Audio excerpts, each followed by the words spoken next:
En el verano de 1812 se llevó a cabo una batalla allá en Europa, la batalla famosa de Salamanca. Esa batalla fue una batalla conocida porque se luchaba por la independencia del país de España y se enfrentaban dos tropas. La tropa de los aliados, comandada por el Lord Wellington, y la tropa de los franceses, comandada por el general Marmont. En esa batalla, el Lord Wellington le dijo a uno de sus oficiales que se preparara con sus tropas porque habían encontrado una brecha en el buque de la tropa de los franceses. Así que el Lord Wellington le pidió que fuera de inmediato con sus tropas. Este general se acercó con el Lord Wellington con temor, pero firme y seguro que tendría que cumplir la orden del Lord Wellington.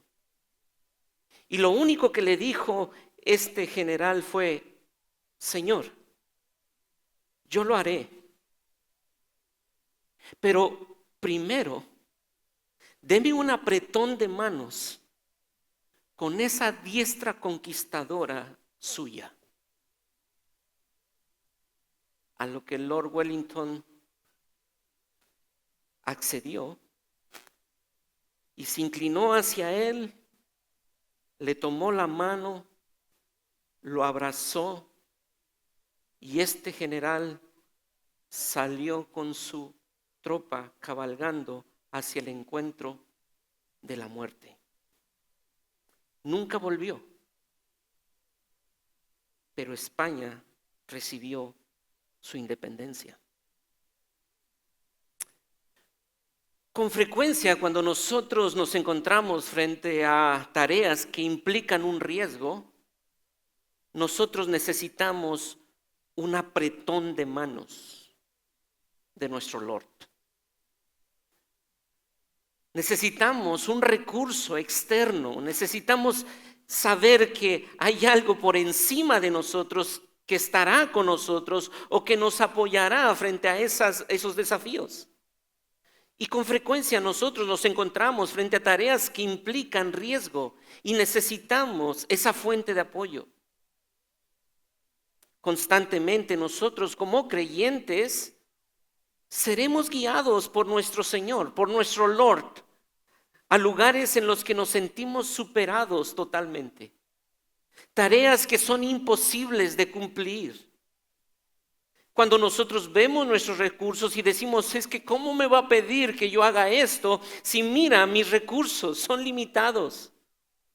Pero es precisamente allí, en esos momentos donde tú te das cuenta de tu incapacidad, donde escuchamos las mismas palabras que Pablo escuchó: bástate mi gracia. ¿Recuerdan? Porque mi poder se perfecciona en tu debilidad. Así que a menudo nuestra alma debería decir a su capitán: Señor, haré ese trabajo si me agarras con tu diestra conquistadora. No iré si tu presencia no va conmigo. Porque ¿qué poder hay en mí para poder cumplir esa tarea?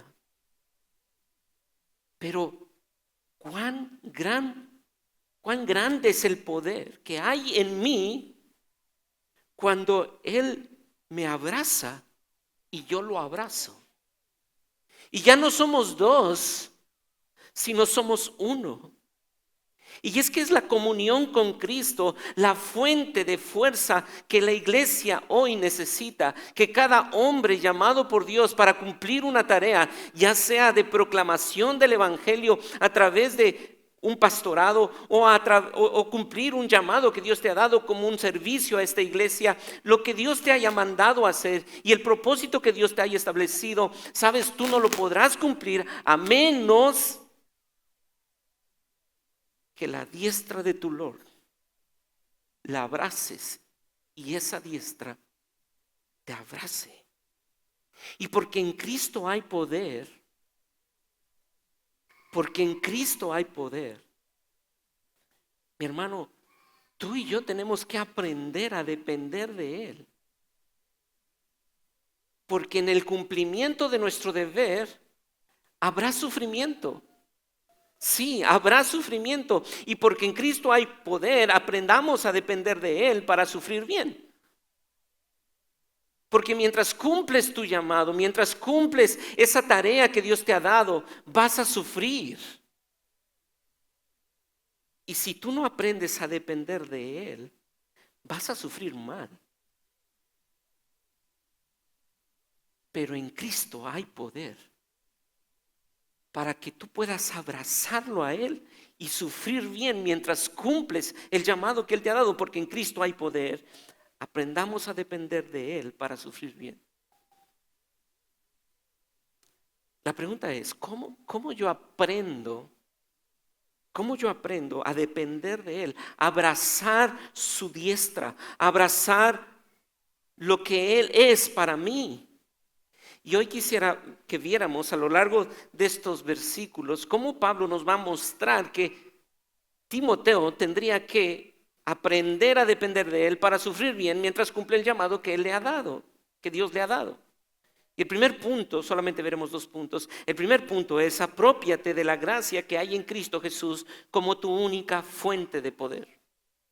Aprópiate de la gracia que hay en Cristo Jesús como tu única fuente de poder. Versículos 1 al 2. Pablo, no olvidemos el contexto. Quizás si tú estás por primera vez aquí, hemos estado estudiando esta carta por ya 5 domingos, esta segunda carta, y hemos mencionado que esta carta la está escribiendo Pablo desde una cárcel. Está en su segundo encarcelamiento y está bajo la presión romana y ya muy probablemente con una sentencia de muerte. Y esta carta tiene la intención de dar instrucción a una persona que él ama mucho, su amado hijo Timoteo. De hecho, si tú lees junto conmigo el versículo 1 del capítulo 2, comienza así la carta: tú pues, ¿qué? Hijo mío. Hijo mío, eso nos revela qué lugar ocupaba en el corazón de Pablo, la vida de Timoteo. Hijo mío. Y Pablo entonces está entregando esta carta a su joven hijo Timoteo. Ha comenzado el primer capítulo describiendo mucho de ese afecto que Pablo tiene hacia Timoteo. Pero ahora, en el capítulo 2, comenzará las instrucciones precisas hacia Timoteo. Después de haberle dicho el aprecio, el amor y todo lo que Dios está haciendo en la vida de Timoteo en esta primer parte de su carta, el capítulo 1, ahora en el capítulo 2 comienza Pablo a decirle las responsabilidades que Timoteo tendría que cumplir. Y esas instrucciones que le dará son muy precisas. Son muy precisas. Y cuando Timoteo iba a comenzar a leer esa carta, seguramente Pablo, conociendo a Timoteo, sabría que cuando lea esas instrucciones, Timoteo iba a sentir: Pablo, tú estás mal. Me estás pidiendo que haga algo que yo jamás pudiera hacer. Ve conmigo al capítulo 2. Y veamos cuáles son esas responsabilidades que Pablo le va a pedir. Versículo 2 del capítulo 2. Esto encarga a otros, a hombres. Versículo 3. Tú pues sufre penalidades.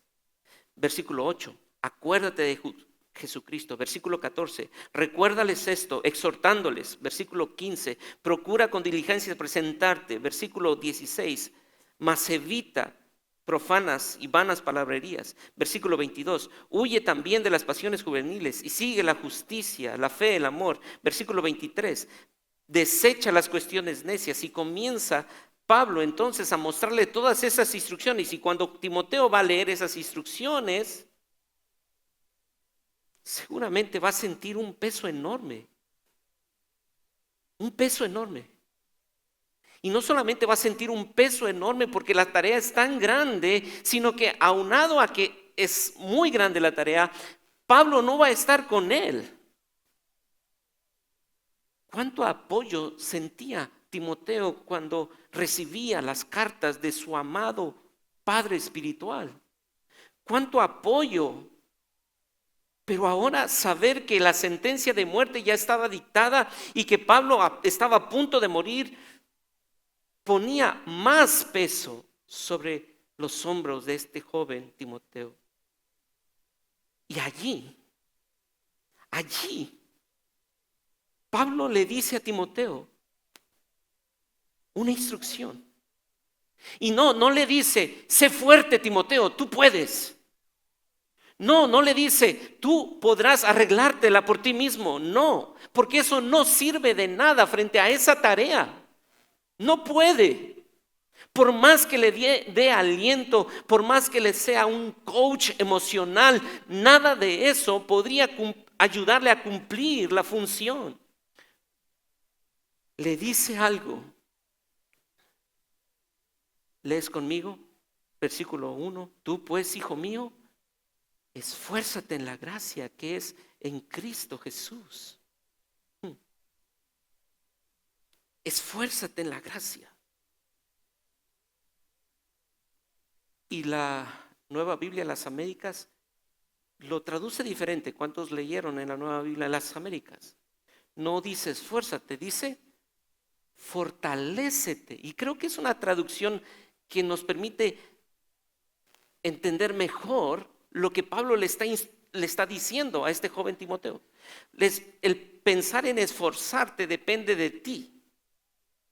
Pero la palabra fortalécete tiene implícita una idea de que el sujeto, Timoteo, es recipiente de algo.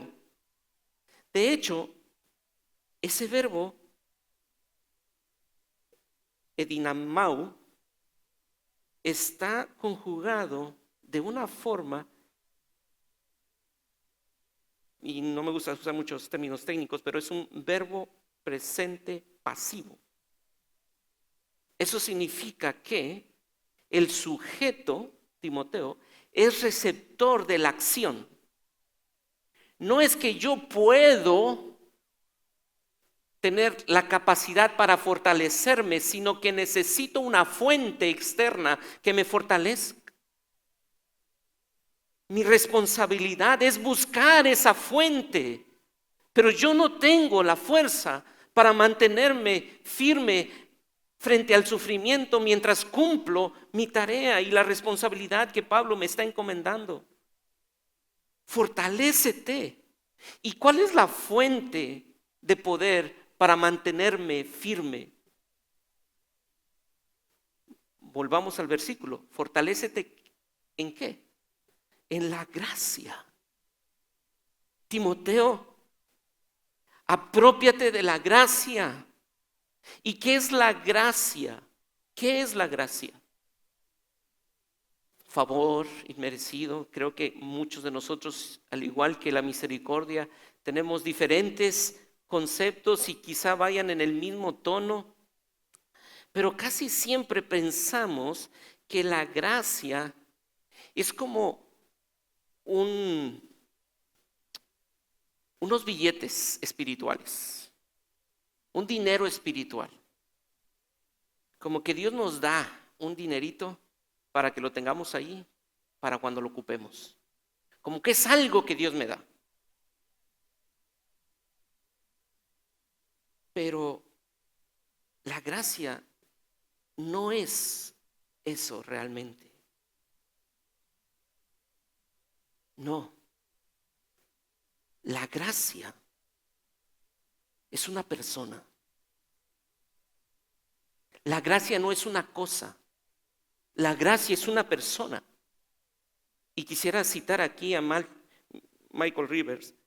Él dice lo siguiente: la palabra gracia es una realidad, una forma abreviada de hablar sobre la bondad personal y amorosa de la cual, al final, Dios se da a sí mismo.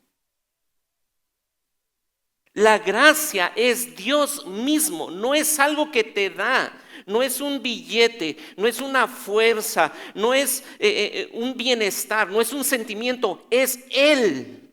Él es la gracia. Él es la gracia. Y Pablo le está diciendo, Timoteo, frente a esta tarea, fortalécete. ¿Recuerdas lo que pidió el general de Lord Wellington? ¿Qué le pidió? Dame tu brazo, porque ese brazo es el brazo conquistador. Timoteo, busca el brazo de aquel que puede hacer en ti lo que tú jamás pudieras hacer. Fortalécete en Él. Hermanos, solo cuando tratamos la gracia de Dios como una cosa abstracta, podríamos imaginar que sí es suficiente para algo, pero no es suficiente para todo. Podríamos pensar que sí, la gracia de Dios nos puede salvar, pero no puede santificarnos. No. La gracia de Dios es la persona que si me salvó, ¿qué va a hacer esa persona? ¿Va a fallar? No. Porque el que comenzó en mí la buena obra, ¿qué va a hacer? La va a santificar. Así que el que ha recibido por gracia el don de la gracia, que es Cristo Jesús, va a permanecer. El que ha recibido.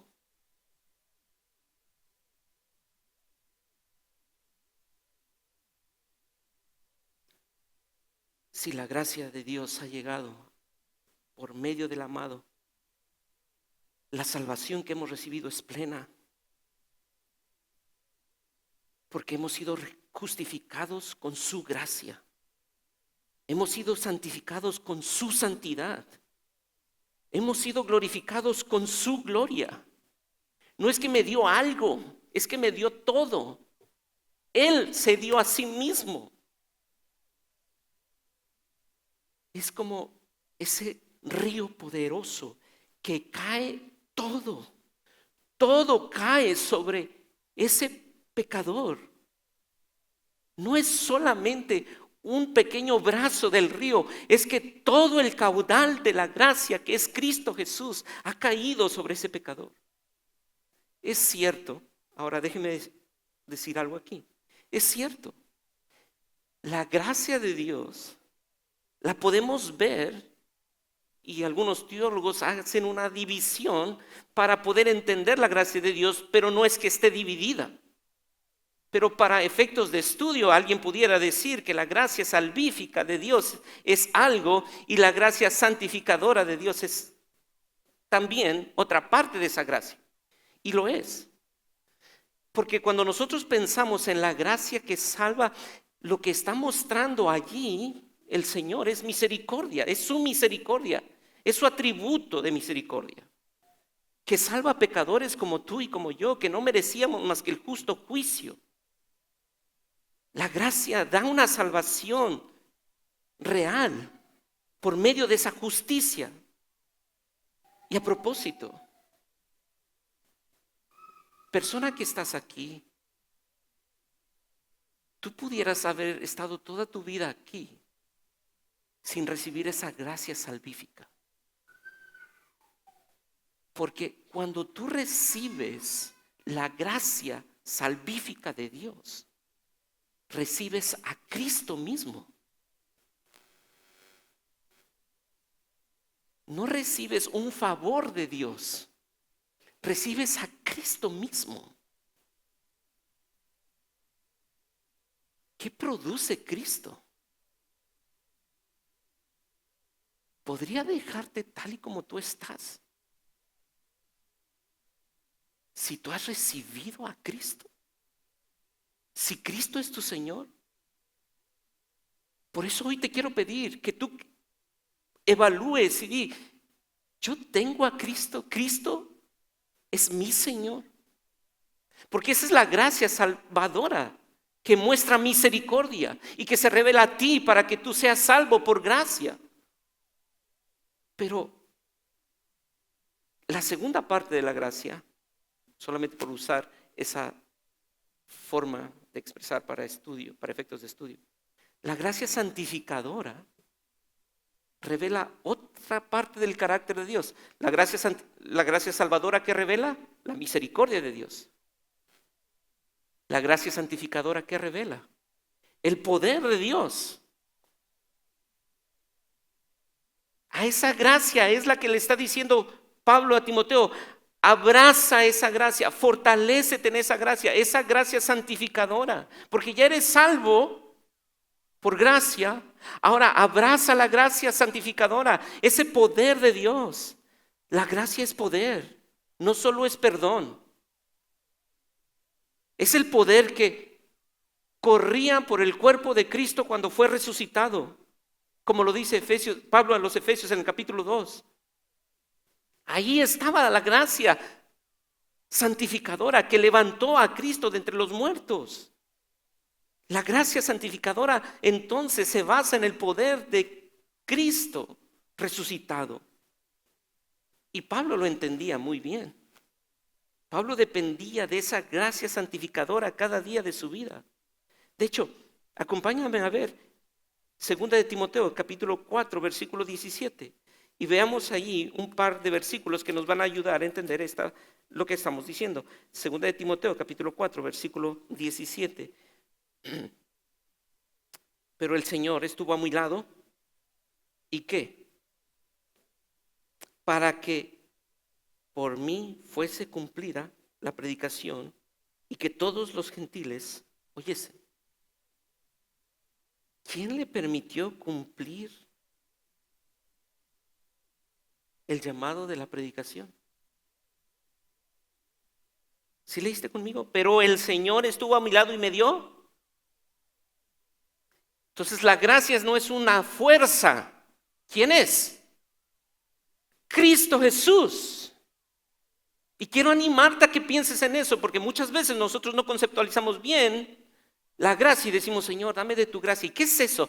Pues seguramente va a venir algo interno en mí que me dé fuerzas. No, la gracia es Cristo Jesús. Cristo Jesús. Efesios capítulo 6, versículo 10. Por lo demás, hermanos míos, ¿recuerdas eso?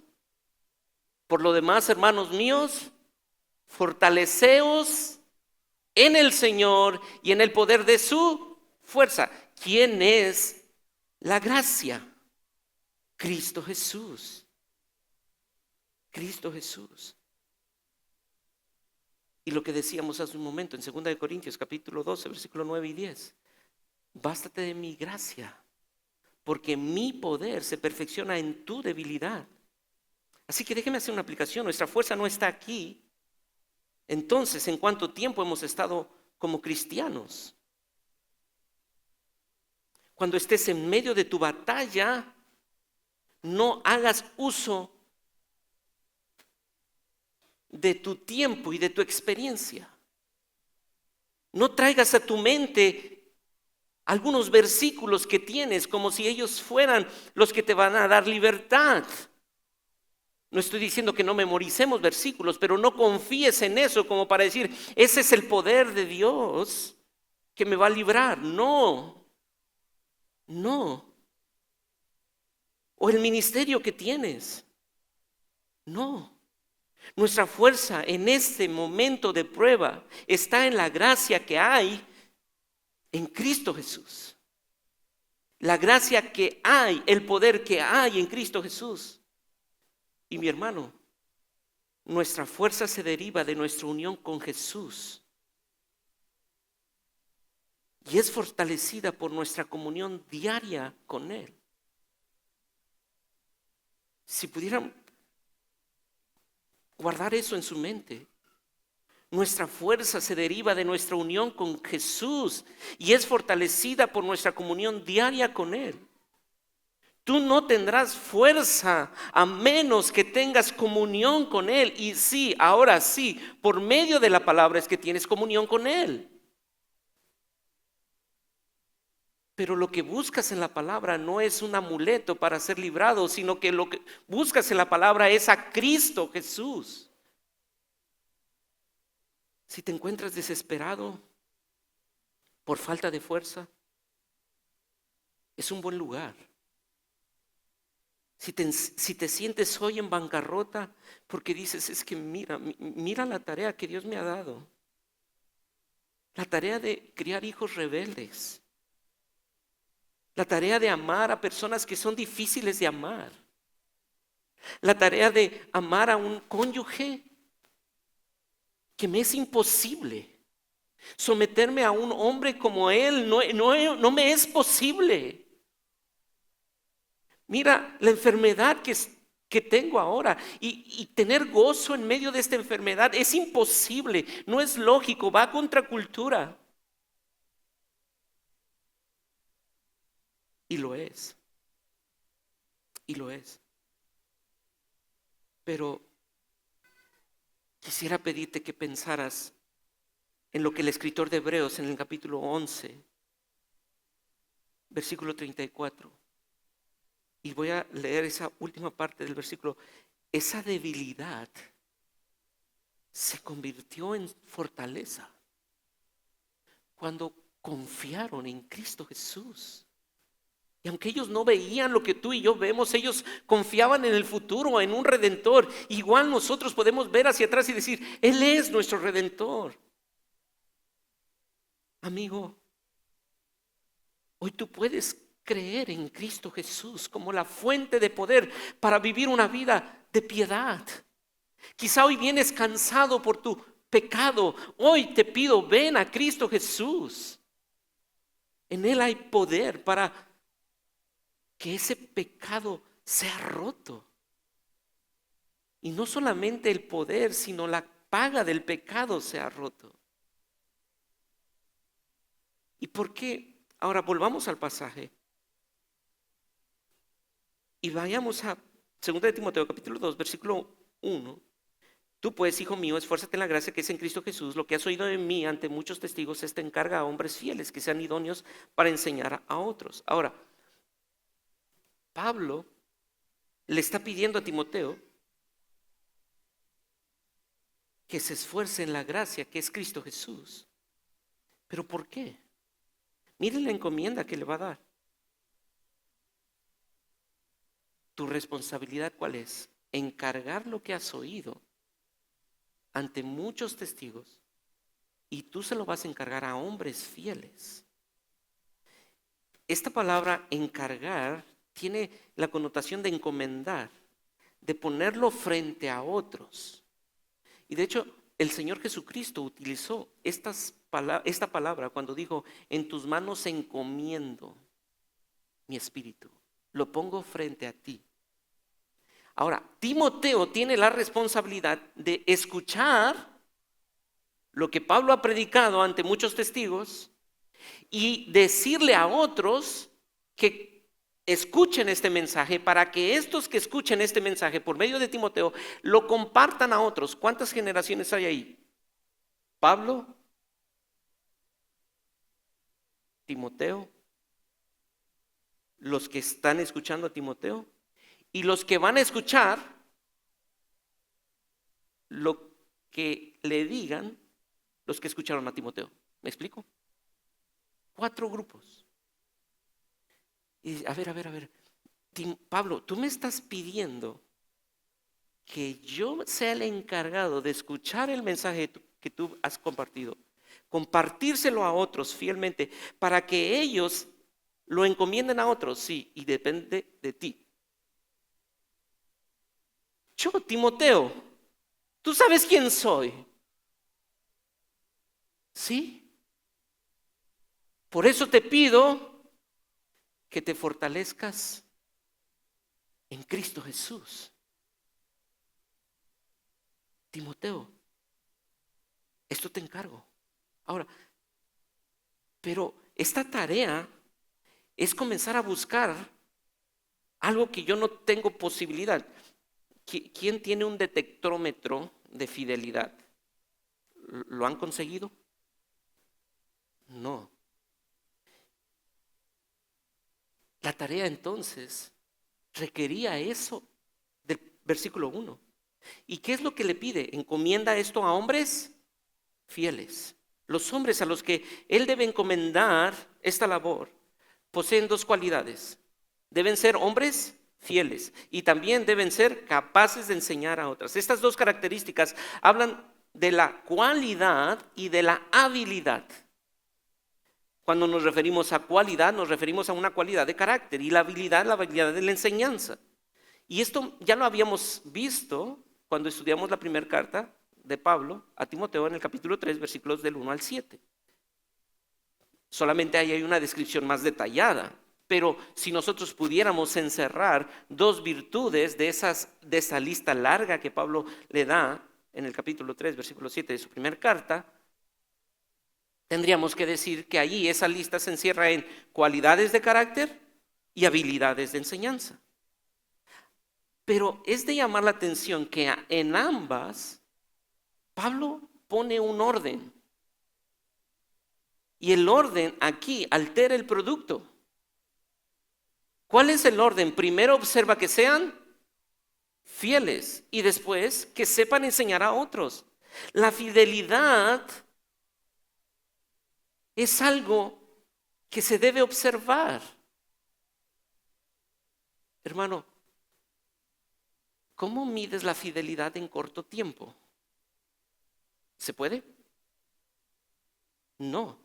¿Qué necesitas para poder observar fidelidad? Tiempo. La fidelidad no se puede evaluar en el corto tiempo. La fidelidad se demostrará precisamente en un tiempo prolongado, donde se te permita ver la adversidad y la respuesta que tú tienes frente a esa adversidad. Las personas que son fieles estarán firmes en el cumplimiento de su llamado en medio de la adversidad que pueden enfrentar.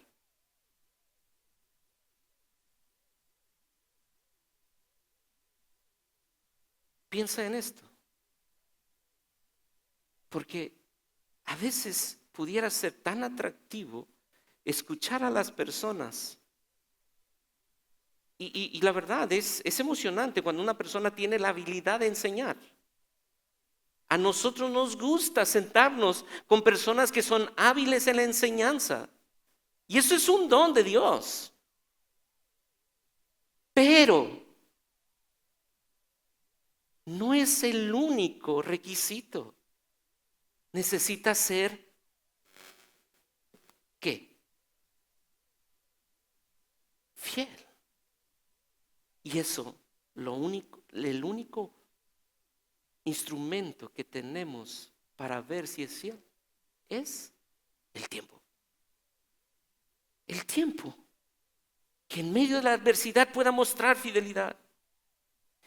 Y cuando se conjugan esos elementos por gracia de Dios, por el poder de Dios obrando en esos hombres que les lleva a ser fieles y tienen el don de la enseñanza, entonces se cumple el propósito.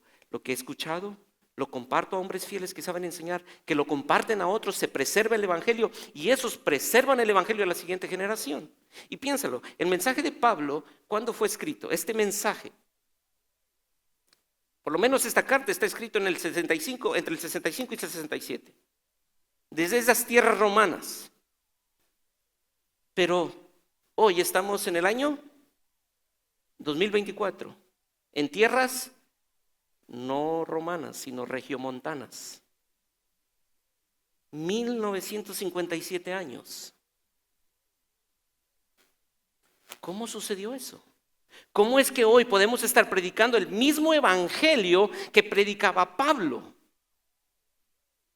¿Cómo? Sencillo. La gracia de Dios obrando en la fidelidad de hombres que tenían el don de la enseñanza. No es porque los hombres fueran fieles, es porque la gracia de Dios estaba obrando en esos hombres para permanecer fieles y tener ese don de la enseñanza. Que practicaron 2 de Timoteo capítulo 2, versículo 2. Y no dejaron que el evangelio muriera. Y hermanos, eso nos lleva a pensar entonces que el fin del evangelio es hacer discípulos que proclamen el evangelio. Y por favor piensa en esto. La meta de nuestra vida como iglesia, la meta de nuestra vida como una iglesia que tiene deseo de discipular, no es producir consumidores, sino discipuladores. ¿Puedes pensar, por favor, en eso? Hay hombres que escuchamos el evangelio de otros hombres y nos enseñaron un evangelio fiel. Ahora nosotros estamos compartiendo el evangelio a otros hombres. ¿Para qué? No, para que se sienta bien el hermano, para que deje sus problemas. ¿Ese es el fin? No, no. No es para que tú vengas a consumir solamente. ¿Para qué es? Para que tú escuches ese evangelio y lo compartas a otros. Y tú podrías decir, Luis, yo jamás voy a salir a compartir el evangelio a Zambia o no me voy a ir a China. No, está bien, quizás Dios no te llama a eso, pero tienes allí a 5 hijos, a 2 hijos, a un hijo, a una esposa o a un esposo que puedes compartir el evangelio, a un vecino. No eres solamente un consumidor. Dios te ha llamado a ser un discipulador. Oremos, iglesia, oremos para que Dios levante obreros que puedan continuar la obra. Hermanos, que puedan hacer llegar el evangelio a 4 generaciones después de la nuestra. Oremos por el carácter de los hermanos que Dios ha levantado de entre nosotros. Y esto alguien lo decía en nuestro grupo pequeño. Gracias a Dios, porque podemos decir que hay hombres fieles, pero nada garantiza que terminemos bien. Nada garantiza en nosotros mismos. Pero quiera Dios que cada hombre, cada mujer, cada hombre líder de esta iglesia se fortalezca en Cristo Jesús para terminar bien. Oremos por ellos. Oren por nosotros para que permanezcamos fieles. Porque en Cristo hay poder. Aprendamos a depender de Él para sufrir bien, apropiándonos de la gracia que hay en Cristo Jesús como tu única fuente de poder. Y número 2, acepta que tu llamado es a sufrir para la gloria de tu Señor. Versículo 3 al 7. Nota cómo Pablo entonces continúa. Y acompáñame al versículo 3 del capítulo 2. Tú pues, ¿qué? Sufre penalidades. La Reina Valera pone ese tú pues. La Nueva Biblia de las Américas directamente pone sufre penalidades. Ahora, es interesante, ¿cómo comienza el versículo 1? Tú pues, hijo mío. Versículo 3. Sufre penalidades. Wow, qué padre tan amante. Me encanta ese padre amoroso que me dice y me manda a qué. Es un verbo imperativo. Sufre. Sufre. Hermanos, el llamado de Dios es a sufrir. Y tú y yo tenemos que aceptar eso. De hecho, ve conmigo al capítulo 3 de esta segunda carta, capítulo 3, versículo 12. Y leamos juntos. Y también, todos los que quieran vivir piadosamente, ¿qué?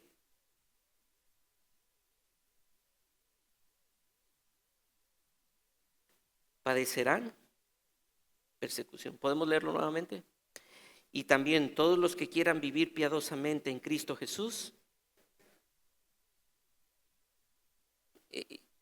No es un llamado entonces a la comodidad,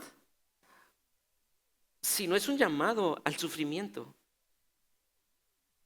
Sufre. ¿Sabes? Sufre mientras estás siendo santificado, mientras ves el poder de la gracia de Dios obrando en ti, vas a sufrir. Ahora, ¿qué tipo de sufrimiento? No es un sufrimiento ascetista de que tienes que irte de la sociedad para sufrir, no es una autoflagelación, tampoco es un sufrimiento como los estoicos, no. Es un sufrimiento, de hecho, es interesante que la palabra es una palabra que significa sufrir junto con, en dependencia de. Y de hecho, Pablo, que le manda a sufrir, le va a dar 3 ilustraciones para que Timoteo sepa de qué sufrimiento está hablando. No es el sufrimiento estoico, ascetista o autoflagelación. No es eso. Entonces, ¿de qué sufrimiento está hablando? Y va a dar 3 ilustraciones. Y cada una de esas ilustraciones tiene que ver con ese sufrimiento. Un soldado que sacrifica, que sufre para enfocarse y se dispone a sufrir. Le pone el ejemplo del soldado. Soporta el sufrimiento. Y allí en 2 de Timoteo precisamente le dice eso. Volvamos ahí al capítulo 2 y le dice: tú pues sufre penalidades como buen soldado de Jesucristo. Ninguno que milita se enrede en los negocios de la vida a fin de agradar a aquel que lo tomó por soldado. Sufre enfocándote.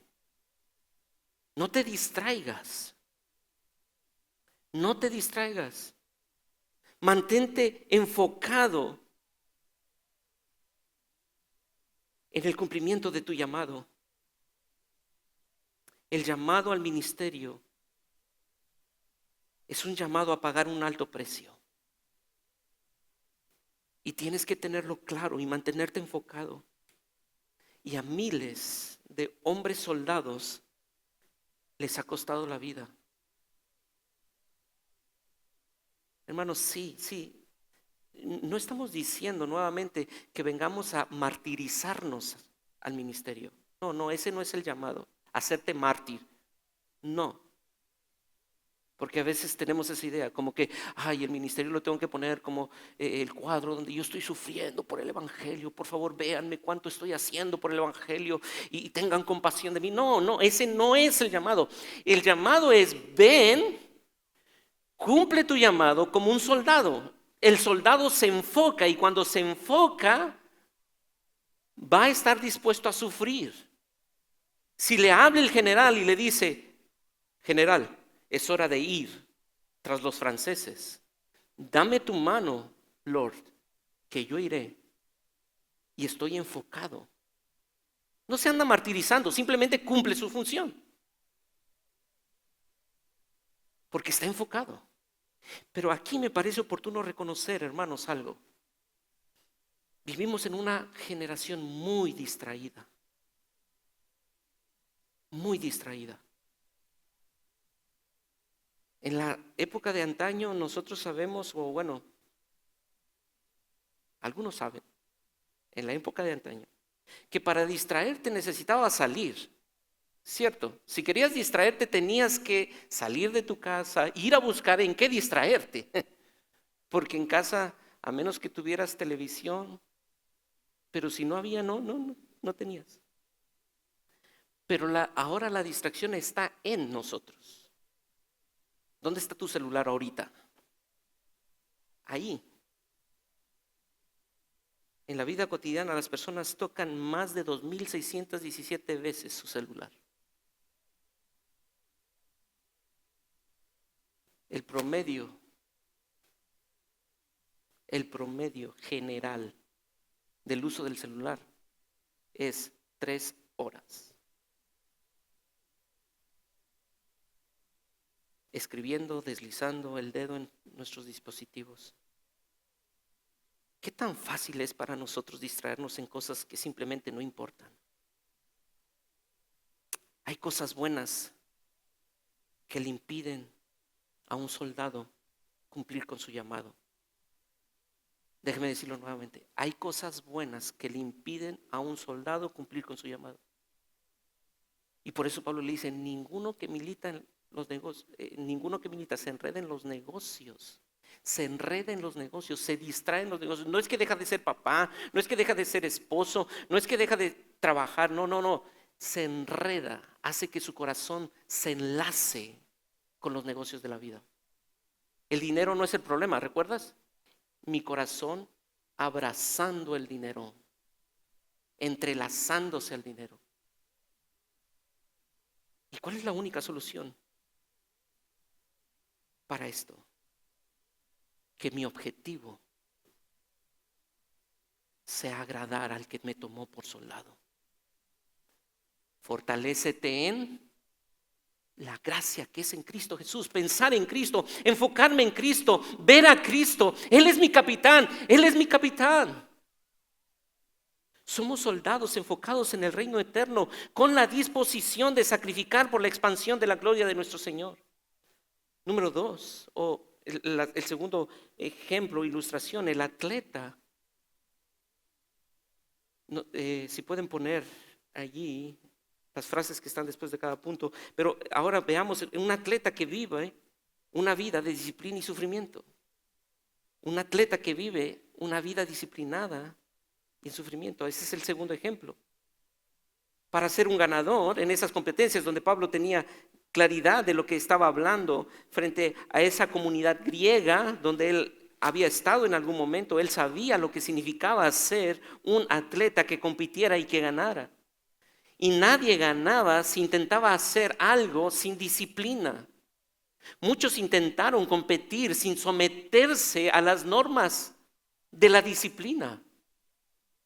Nadie puede ganar si no está dispuesto a disciplinarse y a jugar legítimamente.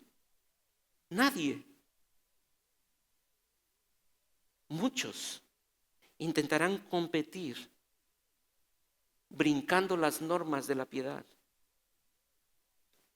De hecho, Pablo le dice a Timoteo, ¿recuerdas en 1 Timoteo capítulo 4 versículo 7? Ejercítate para la piedad. ¿Qué sería competir ilegítimamente? Viviendo en impiedad. En impiedad. En el deporte no hay atajos, no puedes competir sin reglas. Y cuando lo intentas hacer, vas a perder. Vas a perder. Así que el atleta vive una vida disciplinada y de sufrimiento. Requiere disciplina. Yo sé que hoy en día muchos admiramos atletas. Admiramos atletas. ¿Quién no admira a un Messi? ¿Quién no admira a grandes deportistas como Michael Jordan? Y de toda índole. Nadia Comaneci, etcétera, etcétera. Todos admiramos a esos deportistas. Pero casi nadie imita a esos deportistas. Porque imitarlos significa vivir una vida de disciplina. Muchos cristianos queremos la bendición de Dios como lo tenía Pablo. Y admiramos a Pablo. La pregunta es, ¿estás imitando? Muchos queremos y escuchamos a hombres que Dios los está usando. ¿Estás viviendo esa vida disciplinada donde ellos dependen diariamente del poder que hay en Cristo Jesús? Si los atletas compiten para una gloria humana, de una medalla, de un trofeo, ¿cuánto debemos disciplinarnos y sudar nosotros a fin de agradar y glorificar a aquel que nos tomó como parte de su equipo? Y una tercera ilustración, un labrador que trabaja duro, que espera con paciencia el fruto. Esta ilustración, más que ninguna otra ilustración,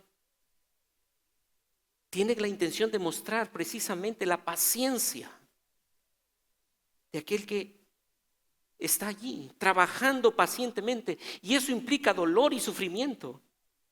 A menudo tienes que poner la semilla y no tienes un resultado inmediato. Y sabes, muchos hombres, muchos padres enseñan y enseñan y no ven una diferencia. ¿Cuántas madres aquí, cuántas esposas aquí han orado por años y no han visto un solo resultado en apariencia?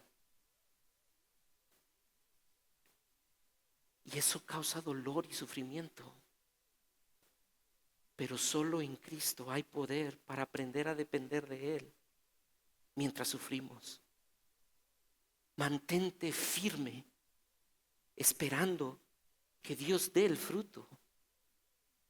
El campesino ha aprendido a esperar con paciencia, y eso es lo que tiene que hacer cada creyente que ha decidido poner la mano en el arado del Rey. Trabajemos duro mientras esperamos con paciencia el fruto que Él quiera dar.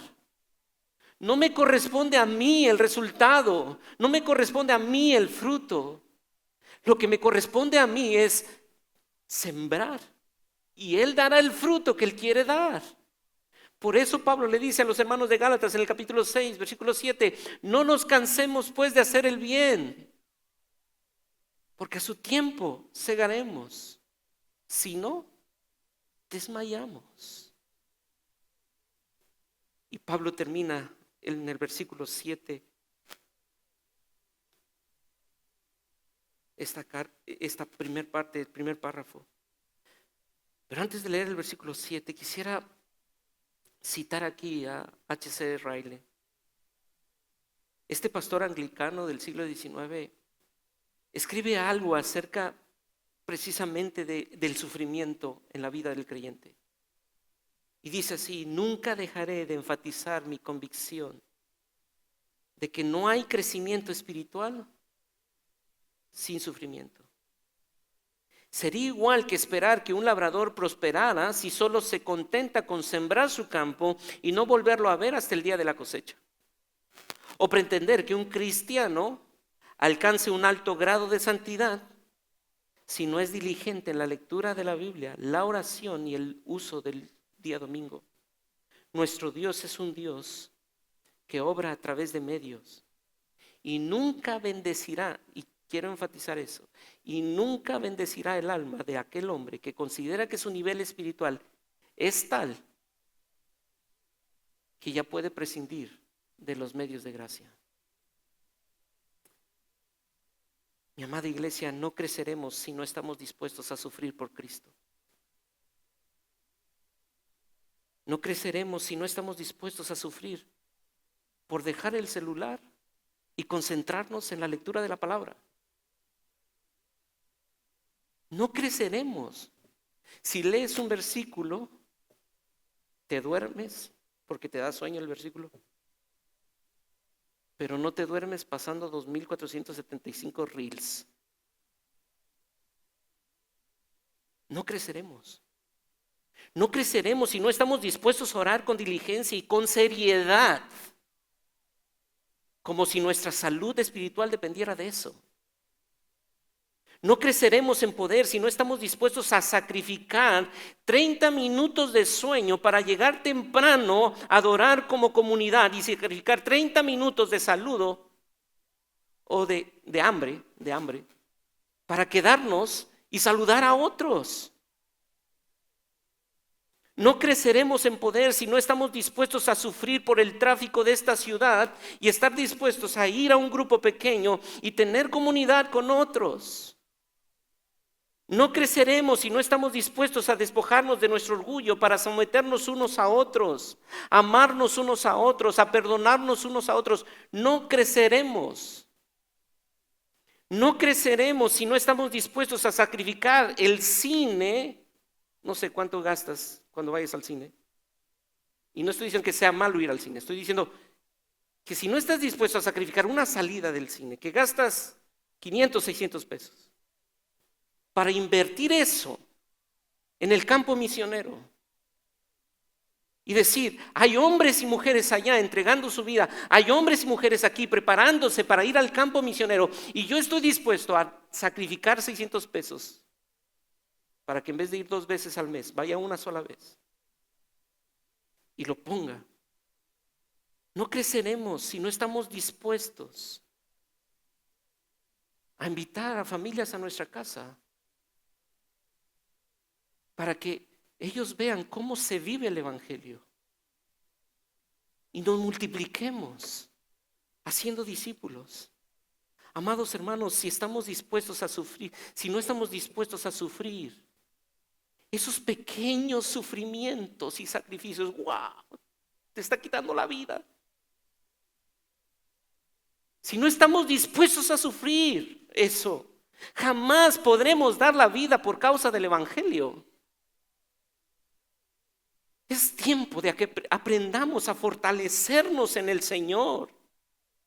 Es tiempo de ver a Cristo y que le digamos a nuestro corazón que estamos dispuestos a sufrir mientras nos despojamos de lo que nos distrae y nos disciplinamos en la piedad y pacientemente esperamos los frutos de nuestro Señor. Y en el versículo 7, Pablo le dice, considera lo que te digo. Esta palabra es, estudia lo que te estoy diciendo. Siéntate y medita en lo que te estoy diciendo. No corras. No por lo que yo digo, porque lo que yo te estoy diciendo, ¿de dónde viene? Pablo le está diciendo a Timoteo, considera lo que te digo, no por lo que Pablo le está diciendo a Timoteo, sino porque lo que le está diciendo son palabras inspiradas por Dios. Considera lo que te digo, ¿y qué? Y el Señor te dará entendimiento, el Señor traerá iluminación. Hermanos, jamás entenderemos la verdad a menos que nos sentemos y le pidamos al Señor, Señor, ilumina mi mente con tu espíritu y hazme entender tu verdad. Quizá para muchos hoy decimos, bueno, qué bueno que eso se lo dijo a Timoteo y que yo estoy libre de eso porque yo ni al campo misionero, ni de pastor, ni de nada. Pero esta palabra no es solamente para Timoteo, es para ti, para mí. Considera, piensa, analiza y quiera Dios que su espíritu traiga revelación, iluminación y hoy respondamos y digamos, quiero poner mis ojos en Cristo.